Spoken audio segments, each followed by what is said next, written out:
The billion-dollar war that men are losing. In the 21st century, the dating landscape has been irrevocably changed by the inception of social media, dating apps, and the rapid rise in mass advertising backed by some of the largest corporations in the world.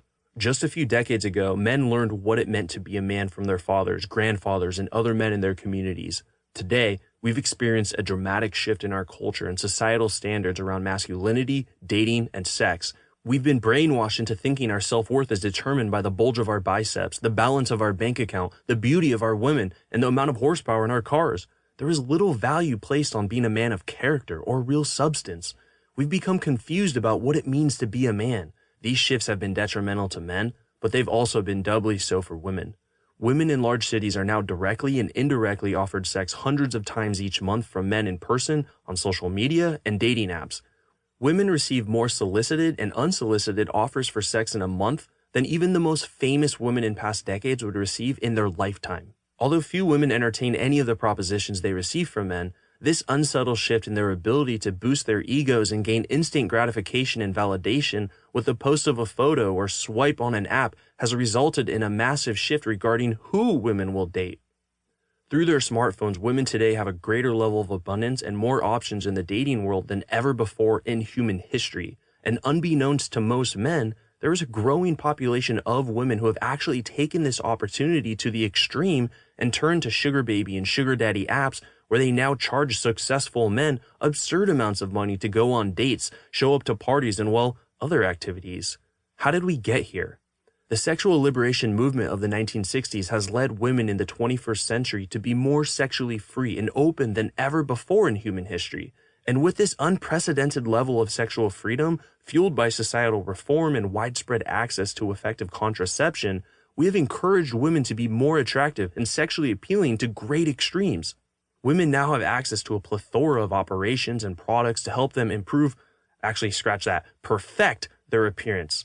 Breast implants, plastic surgery, butt augmentation, lip injections, cosmetics, and countless other solutions allow women to effectively make themselves as attractive as they want, more or less, on command.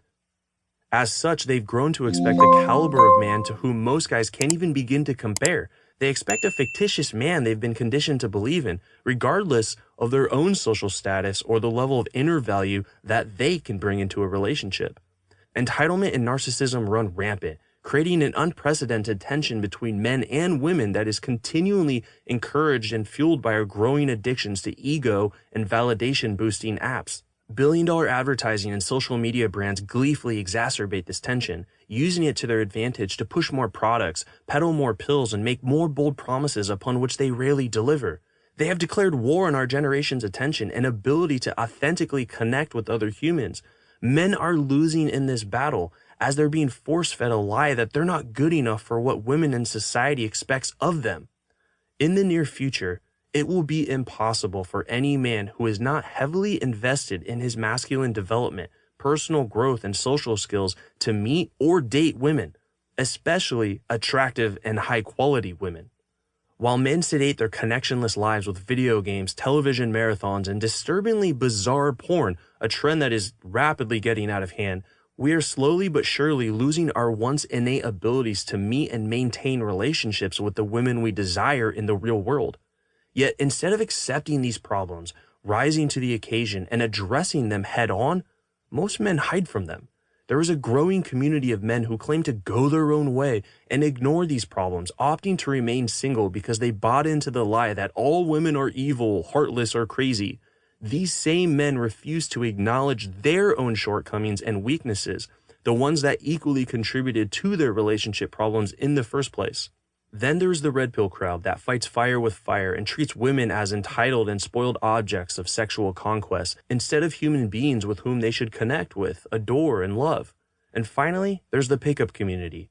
While this might seem like the most innocent of the three, the tenets of pickup bring with them their own unique dangers and pitfalls, ones I've experienced firsthand. Though pickup culture does bring some value to the table and is at least an actionable plan, it is certainly not the solution. Here's why.